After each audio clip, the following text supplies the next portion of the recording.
এবছর আমার যেটা চলছে আকাশবাণী যাত্রা সংস্থার, সেটা হচ্ছে ঘরের লক্ষ্মী আজও কাঁদে। তো শুধু ঘরের লক্ষ্মী আজও কাঁদে ব্যাপারটা না দেখলে ঠিক বুঝতে পারবে না যে এখনো কিন্তু ঘরে ঘরে লক্ষ্মীরা কাঁদে।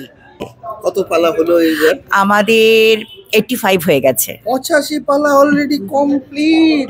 ইয়ং জেনারেশন যারা যাত্রা করতে ভালোবাসে তারা আসুক একাডেমিতে, এসে ম্যাডামের সঙ্গে দেখা করুক, দেখা করে তারা তাদের পরিচয়পত্র জমা দিক, দিয়ে যদি ইচ্ছে থাকে যাত্রা করব, কেন যাত্রা লোকশিক্ষা, এটা দিয়ে আমি মনে করি যদি কেউ ভালোবেসে আসে সে তার লক্ষ্যে পৌঁছবেই, তার লক্ষ্যচ্যুত করতে দেবে না। তো সেই জন্য আমার ইয়ং জেনারেশনের কাছে একটাই আবেদন থাকবে, তোমরা এসো, ভালোবেসে এসো। ভালোবেসে এলে কেউ বিমুখ হবে না। সত্যি সত্যি যাত্রা নেয় না, যাত্রা দেয় সমুদ্রের মতো, তোমাদের দেবে, তোমরা দুহাত ভরে নিয়ে যেতে পারবে। খুবই সুন্দর। যারা নতুন, যারা আমাদের এই চ্যানেলের এই অনুষ্ঠান দেখছেন, তাদের উদ্দেশ্যে বলি, নতুন জেনারেশন মানে আগামী দিন যাত্রাকে এগিয়ে নিয়ে যাওয়ার জন্য আপনারও কিন্তু অবদান থাকবে যদি আপনি যাত্রা শিল্পকে ভালোবেসে চলে আসুন। আর এইরকম গুণী মানুষদের সান্নিধ্যে আপনি অবশ্যই আপনার শিল্পকলাকে আরো উন্নত করতে পারবেন। তবে এবছর আমরা শিল্পীরা খুব একটা আনন্দ করতে পারিনি মানে আমাদের শোটা এত হচ্ছে, মানে আমরা ঠিক মতো উৎসবে আসতে পারিনি।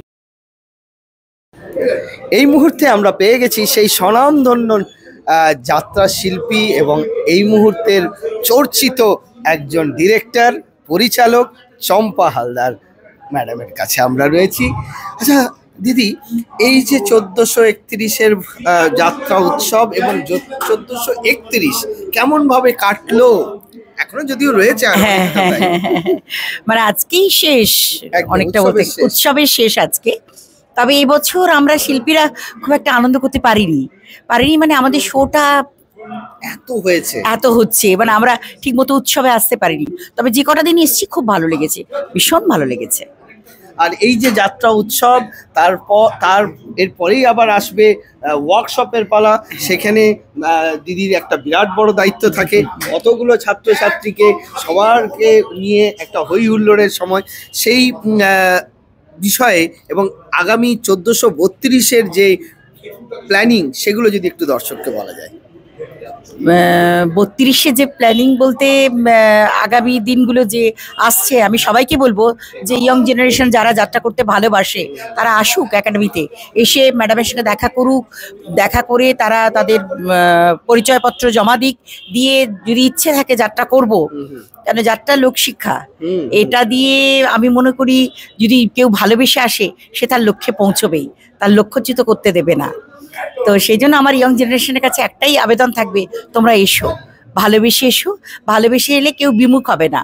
সত্যি সত্যি যাত্রা নেয় না, যাত্রা দেয় সমুদ্রের মতো, তোমাদের দেবে, তোমরা দুহাত ভরে নিয়ে যেতে পারবে। তবে শিক্ষাটা শিক্ষার মতো শিখতে হবে অবশ্যই। তুমি যদি সেটায় যদি ধ্যান প্রাণ দিয়ে সবকিছু করো, লক্ষ্যচ্যুত না হও, তাহলে তুমি তোমার লক্ষ্যে পৌঁছবেই।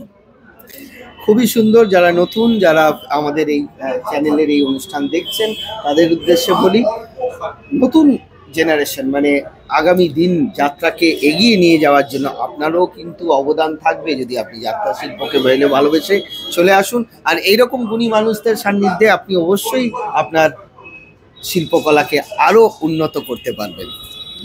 দিদি, এই বছরের কি কি পালাগুলো ছিল? মানে এবছর আমার যেটা চলছে আকাশবাণী যাত্রা সংস্থার, সেটা হচ্ছে ঘরের লক্ষ্মী আজও কাঁদে। তো শুধু ঘরের লক্ষ্মী আজও কাঁদে ব্যাপারটা না দেখলে ঠিক বুঝতে পারবে না যে এখনো কিন্তু ঘরে ঘরে লক্ষ্মীরা কাঁদে, সেটা না দেখলে বোঝা যাবে না। তা পালাটা যদি কাছে কাছে কোথাও হয়, আমি অনুরোধ করব আমার মানুষ ভগবানদের কাছে, আপনারা যাত্রা দেখুন, ভালো লাগবে আপনাদের। ঘরের লক্ষ্মী কাঁদে মানে সব রকম পাঞ্চ করা আছে, সব রকম, সবটা পাবেন। যে ঘরের লক্ষ্মী শুধু একটা মানুষ নয়, ঘরে ঘরে এখন অনেক লক্ষ্মীরা আছেন যারা তাদের বক্তব্য বা তাদের কষ্ট, তাদের যন্ত্রণা প্রকাশ করতে পারে না। সেটা কিন্তু নাটকটা দেখলে আপনারা বুঝতে পারবেন। অনেক মা বোনের কান্না, হাসি, আনন্দ সব কিছু জড়িয়ে আছে আমাদের নাটকের মধ্যে। কত পালা হলো এইবার? আমাদের 85 হয়ে গেছে। 85 পালা অলরেডি কমপ্লিট। তারপরে পালাটা তো বুঝতেই পারছেন। একদমই একদমই মানুষের, দর্শকের আশীর্বাদ নিয়ে আমরা এগিয়ে চলেছি, আগামী দিনও যাব। সবাই পাশে থাকলে আরো ভালো হবে। অবশ্যই থাকবে। আর চম্পকদের অভিনয় আপনারা দেখেইছেন, এখন আবার পরিচালকের ভূমিকায় অবশ্যই দেখতে হবে। ঘরের লক্ষ্মী আজও কাঁদে। ধন্যবাদ। নমস্কার।